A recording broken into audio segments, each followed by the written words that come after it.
So Mark Clifton is the executive director of the North Shore Mosquito Abatement District in Northfield, Illinois. He also serves as the legislative and regulatory affairs chairperson for the American Mosquito Control Association. Prior to serving as executive director, Mark worked as the director of research for the Collier Mosquito Control District in Naples, Florida, where Florida is really an amazing test tube for all sorts of changes coming from climate disruption. He spent the last 15 years researching, writing, and speaking about mosquitoes and mosquito-borne disease. I'm really thrilled that Mark is here to talk with us about this. It's a new and exciting and scary sort of development in public health. Well, I guess I'll get started. Thank you, Leslie, for inviting me to speak to your group tonight. As she said, my name is Mark Clifton, and I'm the executive director of the North Shore Mosquito Abatement District.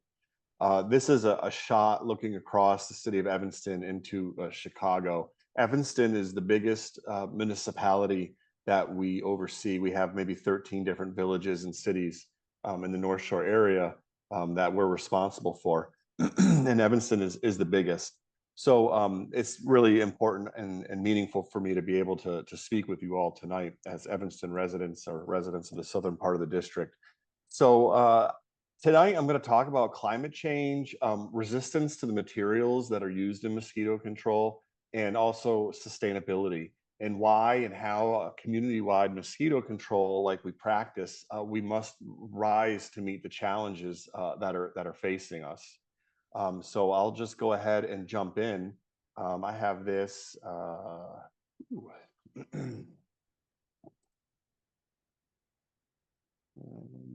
Okay. So I have this divided into 3 parts.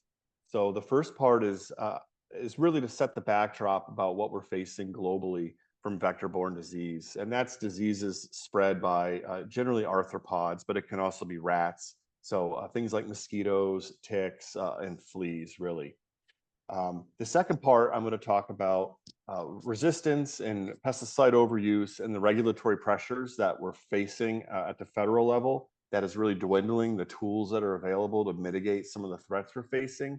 And then part 3, I'm going to speak specifically about the North Shore Mosquito Abatement District and how we've adapted to try and meet these threats. And then we'll open it up for questions, and I'd be happy to answer any questions you have about this realm that I've been working in for the last 15 years or so. So on to part 1, the rising threat from vector-borne disease. So it's really probably no secret to this group, but that spring is starting earlier and autumn is coming later. And mosquitoes' lives and their whole existence is really boundaried, bookended by frost. And so the last spring frost and the first fall frost are really the 2 points that mark when the mosquito season starts. And you'll see probably this year, the last spring frost, I think, happened in April. We'll see when the first fall frost comes, but that's an extra month for mosquitoes. May was like June, and June was like July. And so the long-term average, how long the season is just growing longer. And that just means more mosquitoes, more abundant mosquitoes, a longer mosquito season. Our program used to run kind of June, July, and August, the traditional summer. And now it's a program that runs 7 or 8 months. We're active from April through October 15, basically beginning of April through October. In Minnesota this year, they had mosquitoes in the water in February, at the end of February, which is pretty unheard of. There are a lot of mosquitoes that will survive in snow melt pools and cold weather, but February is a little excessive. And it's been a couple years like that here. So it's pretty widely acknowledged by scientists that this climate change is going to increase vector-borne disease. Just a few years ago, or last year in 2023, the WHO was warning of the dengue risk was soaring, and dengue is found, throughout subtropical and tropical regions in the world, not so much here, but that it was going to be a bad year for dengue. Last year, we saw homegrown malaria cases in 3 different states, totally unrelated to each other. There was Texas, Florida, I think there's Maryland and Arkansas. So there was all this homegrown malaria. And then Chicago, we've had 2 really mild winters, which makes everything worse for vector-borne disease for us. And so not only does the warm weather make more mosquitoes, but it also changes them. These are 2, Aedes aegypti and Aedes albopictus are 2 vector species of mosquitoes.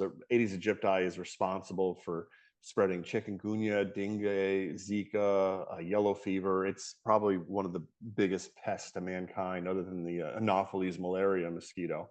Aedes albopictus is also capable of spreading all those diseases, and it's a new arrival here in the Chicago region. We find it, and I'll show you some figures in a little bit, but we find it now regularly. It's originally from Asia, and it's been making its way northward in this country for a couple decades. But what this graph is showing is that the ability of these mosquitoes to transmit a virus to a person, the vectorial capacity, actually increases as the temperature increases. So we've seen these mosquitoes actually get better at transmitting viruses. Not only is there more of them, not only are they spreading in new places, but they're better at transmitting viruses. Just to kind of highlight the situation globally this past year, the dengue outbreak surpassed 9 million cases. It was greater than any previous year. And even this figure is a few months old, because most of the Caribbean right now probably has excessive dengue cases. Last winter, it would have been summer in South America. They ran out of bug spray in Argentina, and they had to like emergency import the stuff. So dengue just exploded this year. Puerto Rico is going through a massive outbreak right now. It'll probably last for a couple years. There's a lot of imported cases coming into the big cities like New York and Chicago, which is pretty normal. It doesn't mean it's going to spread here, but it just says globally that the temperature is driving vector-borne outbreaks. So it's interesting to note that on the CDC's notices affecting international travelers, 3 out of the 5 outbreaks that they're monitoring are all vector-borne disease. Level 1, global dengue, and Arapuche fever in the Americas. That's spread by biting midges and mosquitoes, and then chikungunya in the Maldives. So those are some of the worries that the CDC has. It's just crazy that 3 out of 5 are borne by mosquitoes or other insects. I mentioned invasive mosquitoes spreading. So we have a longer season, they're better at spreading disease, and then we have mosquitoes that aren't from here doing really well, and they like to bite people. And the prime example of this is the Aedes albopictus. This mosquito was predicted that by 2050, it would find Chicago completely suitable. Chicago region being kind of red, that means a probability of 1 that this mosquito would inhabit here and do just fine. Well, I'm here to tell you that it's doing just fine here now in 2024. We used to detect this mosquito intermittently years ago. Some years we'd see it, some years we wouldn't. This figure is showing us the number of locations with Aedes albopictus across the North Shore Mosquito Abatement District. And last year it just exploded to basically every trap that we have, we find these mosquitoes. So they're a really prolific biter of humans. They're really good at biting your ankles. It just takes a few to really annoy you. They take lots of little small blood meals. They don't just sit there and take all your blood. And so they're going to be responsible probably for a lot of people complaining about mosquito bites. I anticipate that people will seek out mosquito control services to deal with this mosquito, possibly by hiring commercial applicators like backyard sprayers.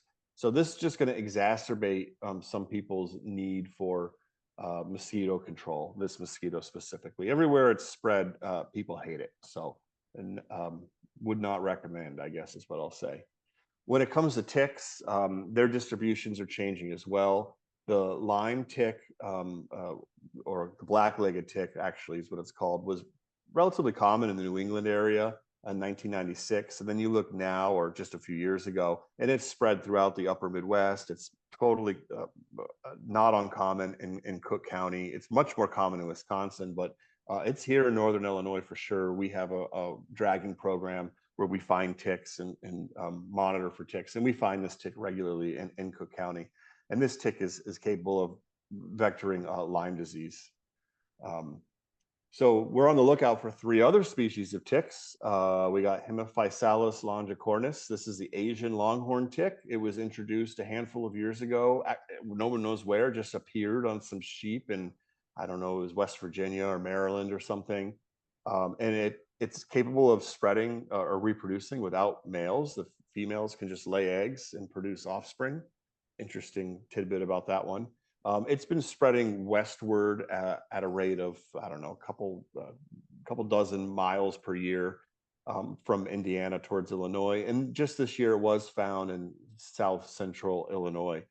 This tick has been documented as having drained cattle of their blood and killed them in Ohio. It literally killed cattle.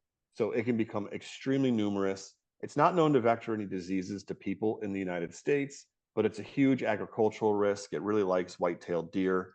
And so that's something that's going to definitely alter the native ecology and a lot of our animals. It's going to affect them. It's going to affect their reproductive output and how they're living and lots of other things, if it becomes established here, which it likely will.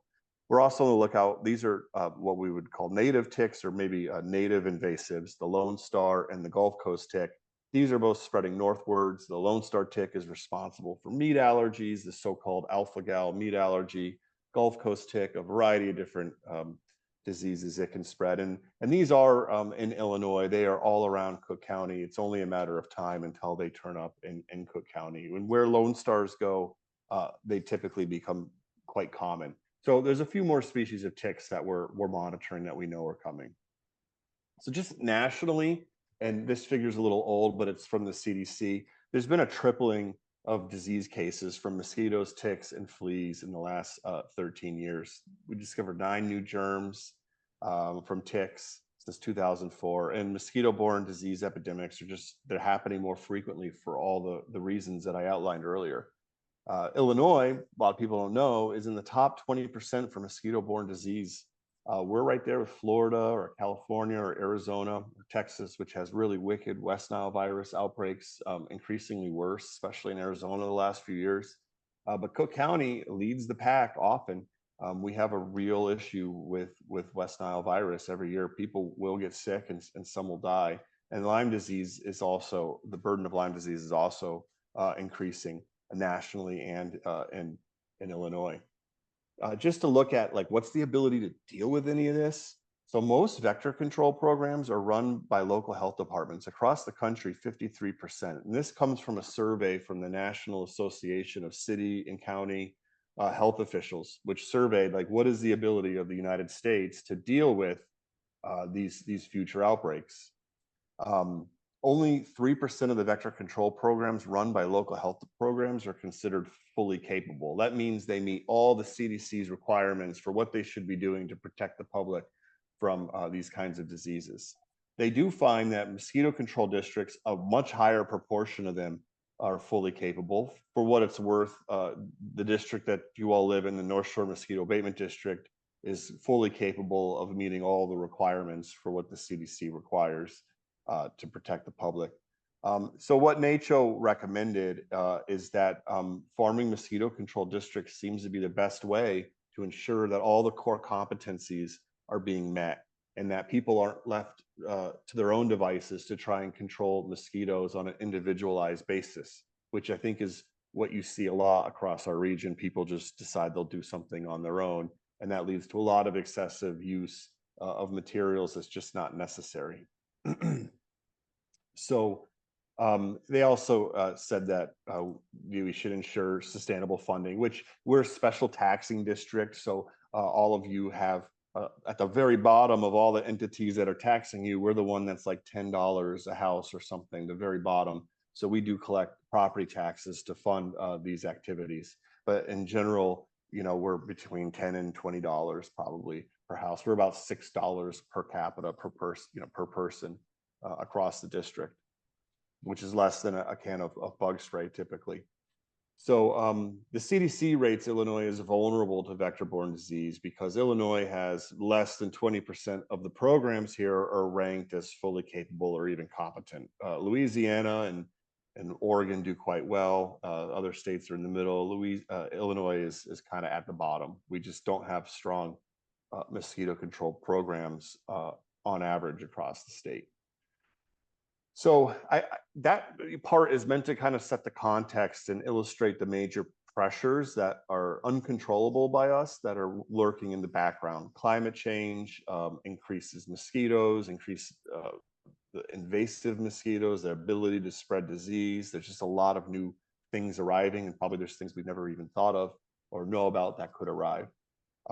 Part two is kind of the human realm, the things that we've done to exacerbate the problem. And so to kind of understand this part, it's important to go to the mosquito life cycle. Mosquitoes are really interesting because they both live in the water and in the air. And so an adult female mosquito, after feeding on blood, she uses that blood to make her eggs. If there's no blood, there's no eggs. And she'll lay eggs, depending on the species, along the edges of the water or as an egg raft. Those eggs will hatch into larvae, and a larva is like a caterpillar. It's basically an underwater caterpillar. The larva will develop. They'll feed on microorganisms in the water, and they'll become a pupa. A pupa would be similar to a cocoon or a chrysalis. And then after a couple of days, you'll get an adult mosquito, which I guess is like the butterfly in this analogy. Mosquitoes are incredibly prolific. This picture on the left was taken by one of our staff members. This is a kiddie pool that someone just let fill with debris and rainwater. And each one of those little black ovals is an egg raft, and each egg raft consists of hundreds of individual eggs. What you're looking at in that picture is about 20,000 mosquitoes right there. And there's probably lots of other egg rafts in that picture just out of frame. So just there, 20,000 mosquitoes within maybe 7 days. And every day a container like this will be producing mosquitoes. The females will come and lay eggs. So just a small container of water can just fuel explosive growth in the adult biting mosquito population. And so this really points to the reason, often we get asked or get pressure, well, why do we even have a mosquito abatement district? Why do we even need this? And the reason that we exist is because larval mosquitoes don't really move far, but when they turn into adults, they fly, and they can fly for miles. And so you can try and kill all the flying adult mosquitoes and reduce their numbers. But that's really an ineffective approach. It's much more effective to target them when they're in some standing water that's ephemeral. It's only going to last 5 or 8 days. If you know where that water is, you can target them there. And it may be the neighbor's house 4 doors down or across the town or something. And so who's going to go and deal with that? Who's going to control those mosquitoes before they're flying? Well, that's what a mosquito abatement district's job is for, is to create a holistic, integrated, community-wide program where mosquitoes are controlled, and not just leave everyone to their own devices to try and control adult mosquitoes. So basically, mosquito abatement districts exist because mosquitoes can fly. And so this is some artwork that we had developed to help educate residents about common sources of mosquitoes in our district. And it shows you, all the different things that typically lead to mosquito growth. And right here, this house is a mega producer, a mass spreader right there of mosquitoes. And so what if this house is a few doors down from you? You need someone to go and address this situation, because it's not only annoying, but it's a public health risk, because all those egg rafts, those are mosquitoes that can carry West Nile. And the more mosquitoes there are, the higher the risks of contracting West Nile. And I'll talk a little bit more about that in a little bit. So there's only 2 ways to really control mosquitoes. We have really limited options. We can either go after those flying adults after they've already emerged and they're flying around. And for a lot of years, that was the strategy employed. Or we can go after the larvae. And those are really the 2 weak spots in their life cycle where they can be controlled. So we can use larvicides that kill larval mosquitoes, but larvicides have a disadvantage. You have to know when and where those larvae are to apply some sort of material to kill them. Adulticides or adult control measures, those are typically distributed over a wide area. So that might be like fogging or a lot of times you'll see people create a residual barrier around individual properties where they've hired a contractor to come and spray the foliage around their property.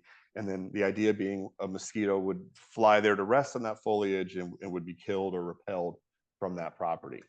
The advantages, and some of the advantages, I kind of did a side by side of larvicides and adulticides to highlight how they're different. Larvicides typically are very specific for mosquitoes. It's a really weak spot in their life cycle. Adulticides, things like barriers or truck fogging, those are typically broad spectrum pesticides. They can affect any insect. Larvicides are based on often bacteria. They're biological, so Bacillus thuringiensis, a BTI, or Lysine sphaericus, also called LS. We also use biorationals, so mosquito hormones that kind of trap them as larvae and won't let them move forward and become adults. The adulticides are made from typically pyrethroids, which are synthetic versions of extracts of the chrysanthemum flower. Larvicides have to be targeted to where mosquitoes reside. Adulticides can be applied in a wide area or as a residual barrier. Larviciding is time sensitive. You have to treat those mosquitoes when they're in the water with one of those bacteria, or they're not going to eat the bacteria and they're not going to die. Larviciding has to really be done by a public community-wide program because you have to know when and where those spots are. You have to be able to access those properties, access that neighbor's yard that's become a problem. Adulticiding can be done really by any public or commercial program, and we've seen the proliferation of private entities that do those barrier treatments with a broad spectrum adulticide. So our approach, and most mosquito control programs in the country, their approach relies on what's called integrated pest management.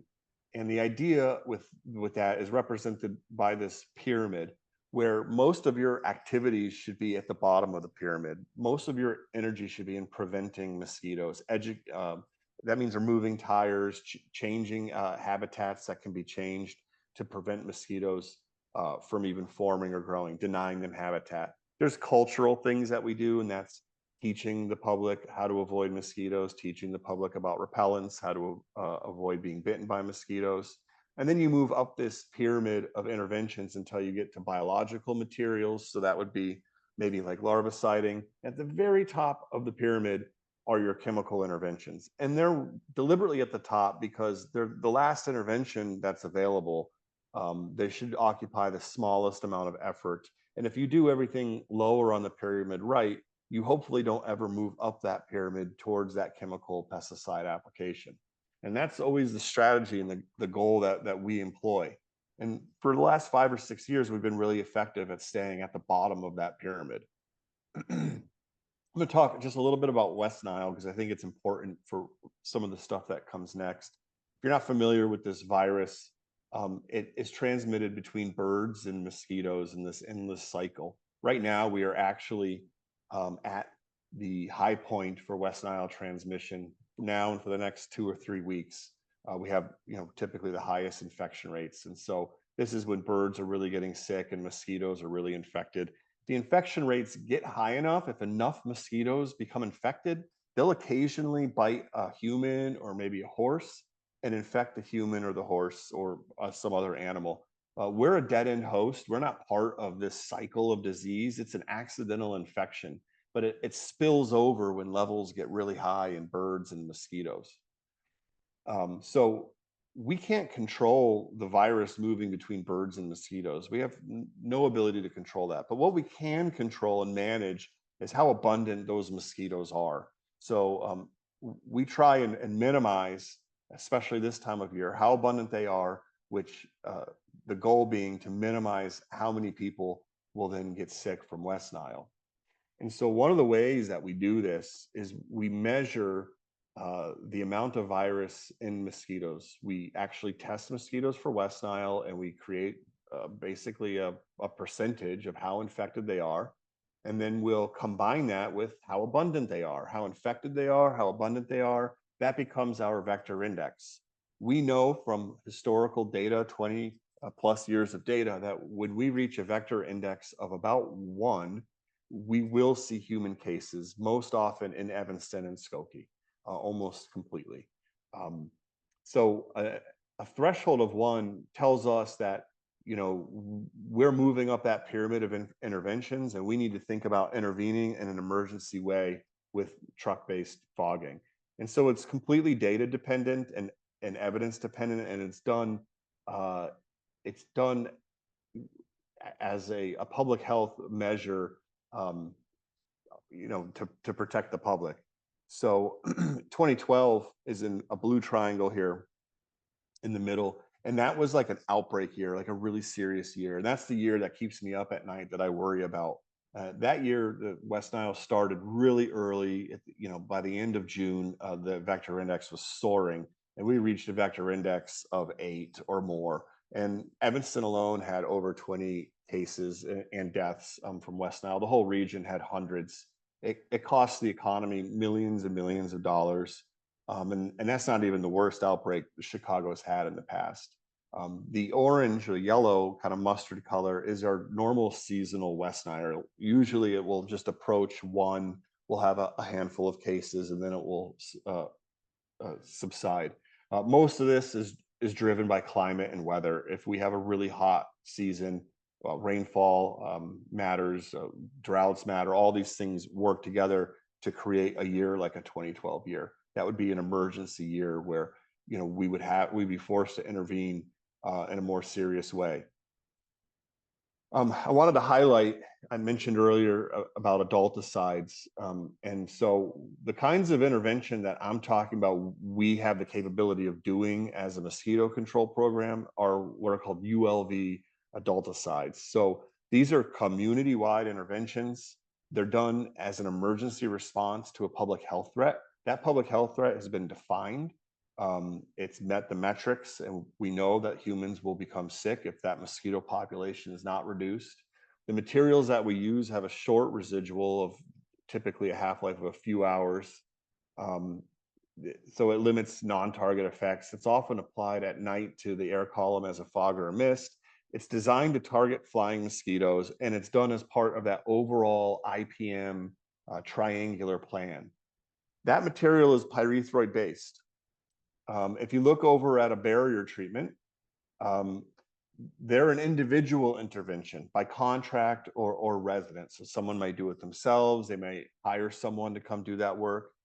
They can be a response to just nuisance mosquitoes. They just don't like being bit by mosquitoes. They just don't like bugs.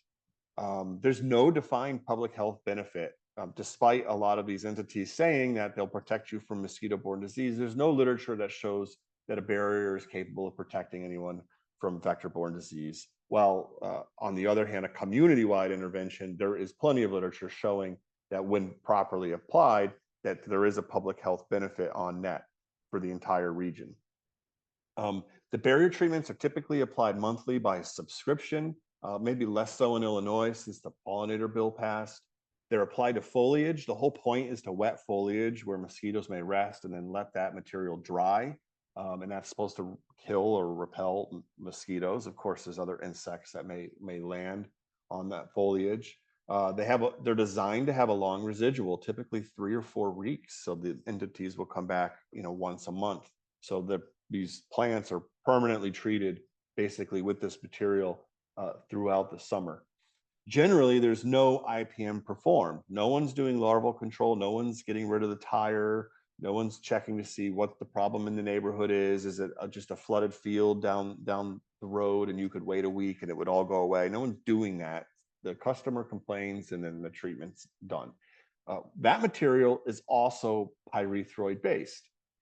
So I think maybe you can see where I'm going with this. We have pyrethroid resistance, massive pyrethroid resistance. So this figure, this bar chart of sumethrin and permethrin, that mortality should be 100%. We actually take mosquitoes and we can put them in a bottle and we can count how many die and we can determine if they're resistant, and we compare those to a susceptible mosquitoes, maybe from the CDC, where they keep you know, a reference colony. And so when we have a mortality that's like at 74 or 59%, that means they're not responding. It's not effective at all. And then across the state, you see a resistance to permethrin and then another material, malathion, which can be used to control vector mosquitoes. So and our mosquitoes are also resistant to malathion too. And I mean, we don't use malathion. I have no idea why, but they are. Um, so, there is pyrethroid resistance. We haven't needed to do any sort of emergency ULV in the district in 5 or 6 years. I think it's been 6 years for Evanston. And we still have pyrethroid resistance. These materials are out there and they're affecting the mosquito population. So we decided to investigate, like, where is this coming from? What materials are the mosquitoes exposed to? Where is the resistance coming from? If we're not doing this work, if we're not using these materials, why are the mosquitoes resistant? So we collaborated with Iowa State to see if there was detectable pyrethroids in catch basin water. We sampled 107 catch basins in this district as well as in Northwest, so the Arlington Heights area. And about 27 of those contain detectable concentrations of pyrethroids. And remember, pyrethroid is a family of chemistries. It's very common. It's sold at Home Depot. You can buy it for pest control. Commercial entities can buy it. Stuff is ubiquitous. So we detected concentrations of 4 or 5 parts per billion, which is high enough to make resistant mosquitoes. And we detected a variety of different pyrethroids: beta-cyfluthrin, bifenthrin, cypermethrin, lambda, cyhalothrin, and permethrin. Not one of those is used in a municipal mosquito control program. Not in Cook County. No one uses that. None of the districts nor the city of Chicago use any of those materials, to the best of my knowledge. So those are all private applications or commercial applications on foliage running off into catch basins, making our mosquitoes resistant. And the issue is our ability to respond is greatly diminished. That emergency public health intervention now is less effective. So, barrier applications in addition, have some challenges in my opinion, because they're made to foliage, and EPA label language is pretty clear that the product is highly toxic to bees. And this is on almost every label for these materials. It's toxic to bees exposed to a direct treatment or residues on blooming crops or weeds. Don't apply this product or allow it to drift to blooming crops or weeds if bees are visiting the treatment area. That's a little generous, because here, this person, and you can go online and just like Google pictures of people doing barrier treatments, and almost always they're nailing the landscaping in front of people's homes. And so it's kind of cracks me up, maybe in a dark way, but we plant all these flowers because we like the way they look, but then we kind of cover these things with pyrethroids. So it's like an attractive hazard. It's like a pool without a fence, and having the neighborhood kids look at it and just want to swim. The bees just see these flowers and want to go do what bees do. And so it's really important, I think, that the applicators who are doing this are aware of what's flowering, what could be flowering, what is going to attract bees. And there's many properties where, honestly, I don't know that plants like this should be treated, but it happens. And some of the labels can be more stringent than this one about applying materials to blooming flowering plants at all. In Evanston and Wilmette, we have the rusty patch bumblebee. This is an endangered native pollinator. This in red is the high potential zone. Right now, as the Fish and Wildlife understands it, in this red zone, there's a high potential that this endangered bee can be found. And so this is a species that would be, could be impacted by excessive barrier treatment applications to, blooming foliage or blooming plants. And there's some other spots within the district that has rusty patch bumblebee. I think the Chicago Botanical Garden just identified this species there for them, which is terrific. And that will end up on Fish and Wildlife maps in the near future as well. There's also another spot by the Northbrook Mall with another red and yellow area similar to this, and a couple others. So to make a long story short, this resistance reduces the utility, from my perspective, as being focused on public health. It reduces the utility of a critical public health tool. It takes away the very top of that pyramid for us. which, so far hasn't been a huge problem because we have lots of other things we can do with bacteria and hormones to control mosquitoes, which are much more specific for mosquitoes. Um, but I don't know what the future brings or what may come. And so missing a tool in the toolbox could be harmful for people. It's not a great situation to be in. We also look at larval resistance. So can the mosquitoes become resistant to hormones, for example? And we looked at the hormone methoprin, which mimics basically their juvenile hormone. It keeps them in the juvenile state. We looked across Cook County. We have a very active research department. Uh, and so we're always evaluating the effects of what we're using and how how well it's working on mosquitoes or if there's resistance. And so that's a big part of what we do, is make sure that what we're doing is safe and effective. But to get back to this larval resistance, we found that most locations across Cook County have resistance to methoprin. And this has been widely used in, like, say, stormwater catch basins since the early 80s. So we're talking 30 or 40 years of use. It's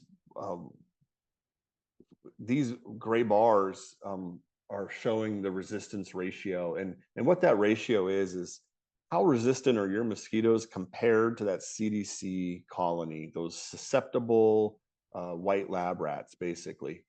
And we find that when you have resistance ratios above that black solid line, you are in extreme territory. So we found some places with resistance ratios in excess of 400. That is extreme resistance that does not exist anywhere else in the world, to be honest. We also assayed some populations from Wisconsin because for various reasons, they don't have sustained vector control, but they also don't have West Nile or any of the catch basins like we do. And they had really no resistance ratio to speak of. So it's definitely driven by methoprin use. And this is just what happens when you apply something without measuring it, without rotation. And definitely the North Shore Mosquito Abatement District, applied this material for a very long time without really assessing if it was still working. And most places in the county have as well. And so that's one of those things that makes a mosquito abatement district fully competent. Are you assessing the quality of what you're doing? And that's where a lot of places have fallen short nationwide. They're not always assessing what they're doing. So this is not the best news to get, but it's also not common. This figure is showing us the evolution of insecticide resistance over time since really the 1950s. And you can see both the number of species that are resistant to one material and the number of compounds where at least one species is resistant has dramatically increased over the last 50 or 60 years. So when you pressure insects with a vast reproductive potential repeatedly with the same material, they will evolve around it. And in the 70s, it's funny reading some of the papers about methoprin. They said this is third generation material. They'll never evolve resistance because it's exploiting, their reproductive, their developmental kind of wiring. Methoprin is great. It's used in so many different agricultural, from mushroom production. That you can feed it to cattle because it keeps flies out of their poop. It's got no upper limit according to the EPA on what humans can be exposed to because it's literally an oil like cholesterol, but it's effectively non-toxic. But it really, mosquitoes are really sensitive to it when they're in the water, but now it just doesn't work for us anymore. And so we find also that pesticide active ingredient registrations in the United States have fallen dramatically. And so this is agriculture mostly. And it's important to remember that no one makes things for us. The vector control world, people who are using materials to try and protect public health, it's a very, very small market. There's zero incentive to bring any sort of technology to market for us. Everything that we've ever used has come from agriculture and is developed for agriculture first. And that's dangerous for some of the reasons I just outlined, that when you have these materials out there, you get resistance, and then how can you use them in a public health fashion? And you really can't. So just to kind of summarize the state of things so far, uh, climate change is increasing the abundance and distribution of vectors. It's changing the patterns and severities of vector-borne pathogens. We have pesticide overuse, and resistance to materials is just removing options for public health work like this. The regulatory process is just burdensome, complex. It's just too expensive to bring anything to our tiny little, what you'd call a market. And then the diseases will probably continue to increase. Okay, I'm going to move through so we have time for questions, how we're adapting to meet the threat.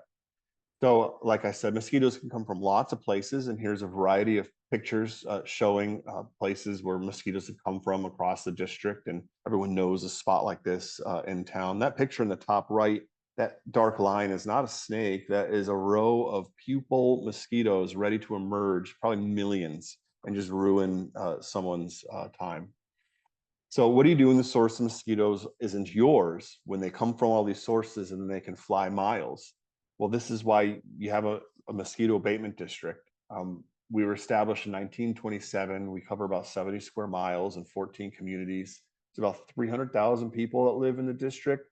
We treat, and the biggest part of what we do is we treat all those stormwater catch basins that you find in front of your house. Every single one of those holds a couple hundred gallons of water.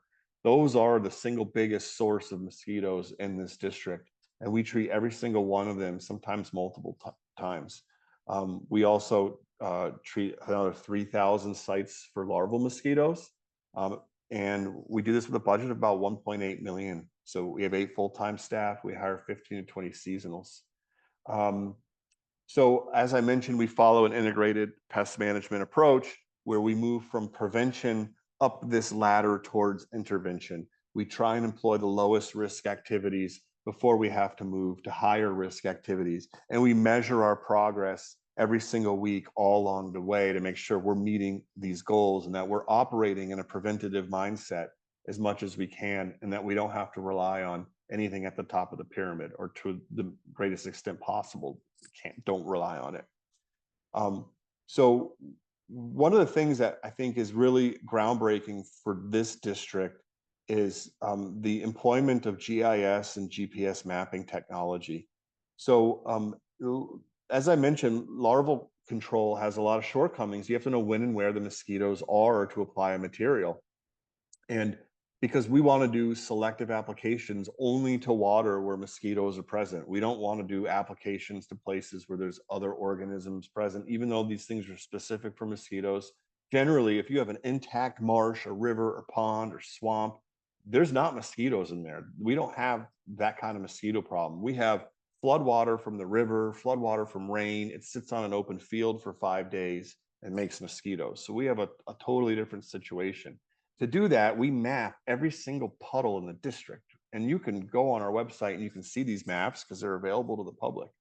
We also use materials with a selective mode of action, either bacterial larvicides or insect growth regulators that are highly specific for mosquitoes. So between selectively applying using GIS technology and then a selective mode of action that's highly specific for mosquitoes, we're able to use the safest, most non-toxic methods possible to control mosquitoes without having to resort to truck-based treatments, when possible. So this is an example of the maps that we have that show where mosquitoes are produced, and we have polygons, we have lines. Evanston is really dense, but there's lots of little pockets along canal shores that we have mapped, that we track. And so every one of these is inspected regularly. And if there's mosquitoes, then we'll do a treatment to reduce them. And the goal is to reduce the need for people to want to hire their own backyard spraying. We don't want people to feel pressure from mosquitoes. So if we can go out and mitigate the problem as larvae with BTI, with a bacteria that's organic and specific for mosquitoes, that's much preferable to everyone hiring their own mosquito control. some more maps, and I'll move through these. This is an example of a truck that we use to distribute BTI, and that's an image of BTI on the right. So we'll often drive these trucks by these flooded areas. This is one here in Northfield, and it's just water and bacteria, and the mosquito consume it, and the bacteria has a toxin that's specific only for the midgut of mosquitoes, and kills them. This is the biggest part of what we do is stormwater catch basins. Many of you probably have these in your backyards. You certainly have them in your front yards along the street. They're antiquated, especially in Evanston. They often contain sewage and water together, which mosquitoes don't care. That's good for them because that's lots of food for larvae. So a lot of the basins in Evanston especially are loaded with mosquitoes. There's a whole subterranean world in Skokie and Evanston loaded with mosquitoes. And so this is an example of a map, the north part of Evanston and into Wilmette. Every one of those dots is a stormwater catch basin. We have almost all of them in the district mapped. We have probably over 60,000, close to 70,000 this year. And they all have a different symbology that tells us what's going on with that. Every single one of these gets a treatment to control mosquitoes because they all hold water. And they make the kind of mosquito that spreads West Nile virus, Culex pipiens. We also do homes and yards. Oops, I'm sorry, too much. People can enter service requests. They can tell us about their neighbor. They can tell us about the problem they're having. They can just have us come and inspect their property, remove a tire, just look for mosquito habitat. We'll do it for free. It's a totally free service, but this is part of preventing mosquitoes. And so it's, typically your municipality will send out some sort of email saying, hey, call the North Shore Mosquito Abatement District and they'll do this work. You can look on our website for it under service requests. You can also see real-time treatment activity. So you can see all of our treatment records and everything we've done by clicking real-time treatment activity. It's all available to the public. You can also see West Nile activity, and so that will tell you why we're making the decisions that we're making.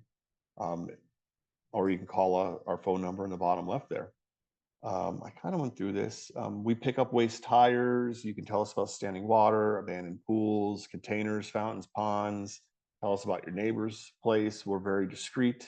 They're making mosquitoes. We'll politely go solve that problem. You can tell us about biting mosquitoes. We're not going to come spray your yard or anything, but we'll inspect and we'll treat with a larvicide if we need to, if that is what the problem is, or we'll move tires or whatever it is. So to summarize, only a community-wide program that controls the source of the mosquitoes using biological and biorational larvicides is sustainable. We still have options in the larvicide realm to control mosquitoes. There's still 4 other materials that are out there, even though we have resistance to methoprin that we can use. And so I would argue that this is a much preferable approach to everyone just going their own way and hiring their own kind of backyard treatment. So with that, I really appreciate, I still have one more. Okay.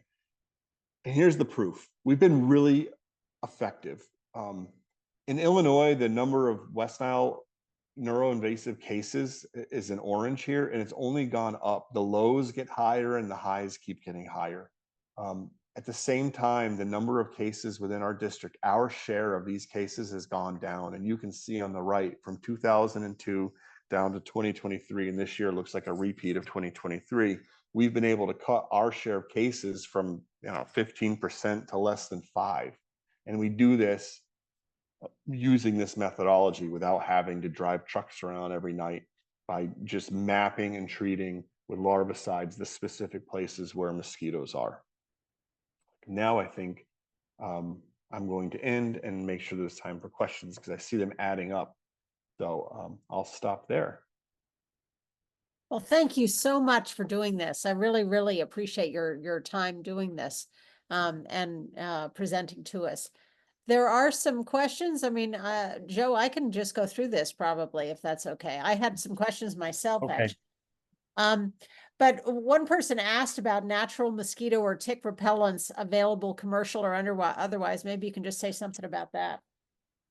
Yeah, so we would typically recommend something that's EPA approved because if it's EPA approved, it has to meet the requirements for actually repelling mosquitoes. There's a lot of natural materials that will repel mosquitoes, like peppermint oil and cinnamon oil. That doesn't mean you want to put those on your skin though, because a lot of those natural extracts and oils are not, they're not any better than anything else. I mean, chrysanthemum extract is a pyrethroid, but that's a natural plant oil, and you wouldn't want that. So lemon oil of eucalyptus is one that is EPA registered as a mosquito repellent, so it meets the requirements. There's some other ones like picaridin. I don't know if that's a natural one, but it has a lot less stink to it than DEET does. It's a little harder to find, but it's also EPA approved. On our website, we have from the EPA an app or a tool that you can use to select an EPA approved product. So I Great. don't know. Yeah, stop there. Okay. And somebody's asking about the phone number, but I'll put that in the chat. Are mosquito dunks useful and not adding to the resistance of other chemical methods? Yeah, mosquito dunks they're typically BTI, like what we would use. Same thing, a different strain of BTI, but it's fine. And they are the resistance buster. They have 4 different toxins, BTI does, and so it's very challenging for a mosquito to evolve resistance to BTI. There's no known cases of resistance to BTI. The only problem with the mosquito dogs is they don't last long. They require, someone to be attentive and make sure to use them. But definitely they're worthwhile. So I also had a question about resistance. Why do we always have insects that are resistant that we don't want, like mosquitoes and cockroaches, but we don't get resistance in obviously butterflies have a lot of surface area, so I think it must be something about that. But why don't fireflies and more pollinators become resistant to bad things? So it's an interesting question actually. And I think for an organism to live around human beings, you have to tolerate the things human beings do. And that often means producing chemicals, producing things. Ever since going way back, we've found plants to use to try and kill mosquitoes, or chemicals to use to try and kill mosquitoes. And so part of living in the human ecosystem is adapting to humans and adapting to their chemicals. And this Culex pipiens is an it's an invasive mosquito. It came a couple hundred years ago, and it is very well adapted to living around humans and the sources that we provide. Butterflies are wild. They don't live around humans so much, right? They live out in fields and stuff. They're just not exposed to that. So I think that's the answer. If that makes any sense. And you look at cockroaches and bed bugs and fleas and not even ticks, but fleas and mosquitoes, and they all are resistant to something because they want to live around us. Right. Okay. And another thought is, so if your neighbor is using barrier treatments, I mean, I know that the Department of Agriculture takes complaints, but I don't know how helpful that is. What do you do? Are there ways, how do you engage? Because a lot, the thing is, I think when people are doing barrier treatments, they are actually trying to kill like bees and bugs. It's not like they're wanting to avoid them. So that's why you get into conflicts over this, is that it's a different worldview that you have with your neighbor. So you may not be able to just talk to your neighbor about it and have a rational solution. What do you do? I mean, I don't know. Yeah, I mean, it's just it's a conflict, right? And the EPA, for what it's worth, is aware that there's a lot of conflict across the country over neighbors in this issue. I wish that I knew the answer. I think, maybe there's a way of gently referring them to us. A lot of people don't know we exist, and that we'll come and that they don't. That doesn't need to be the first thing they turn to. There's free preventative methods that they can turn to first. Does that make sense? So Yeah, maybe a gentle reminder that there's a district, they'll come and do this for free. Why don't you do yeah. that for free? What do you say if you show up at somebody's house like that and their real problem is they don't want any bumblebees or bees around their property? And I it's not don't mosquitoes at all. I don't know that I don't know that we've ever heard that. Okay. Usually people will see midges and think they're mosquitoes and think they're being bit, especially along the shore of the lake in the spring. But yeah, so I mean that's sometimes, but usually people just don't like mosquitoes. They won't even tolerate one bite. People do have a different tolerance for mosquito bites. Right, right. Um, Okay. I think those were the questions. I did put the phone number in and I will send it out to people, everyone, and people can also ask me questions. Does anyone else have a question you want to ask? I know that there are very engaged people interested in this topic who are on this Zoom. So I know there's certain people I'm surprised they haven't popped up with questions. So just giving you one more chance. Leslie, I do have a question. It's Anita Lutkus. Last week I got bitten and I developed not West Nile, excuse me, mm, Lyme's disease. And I was not out in the country ever, not hiking, not anywhere. The only thing that I did was work in my backyard, my 25 by 25-foot patio, trimming some bushes and shrubs and little trees. huh, Now, I'm in downtown Wilmette. How yeah, could a deer, presumably this Lyme disease is carried by a deer tick. yes. How in the center of Wilmette can I get a deer tick bite?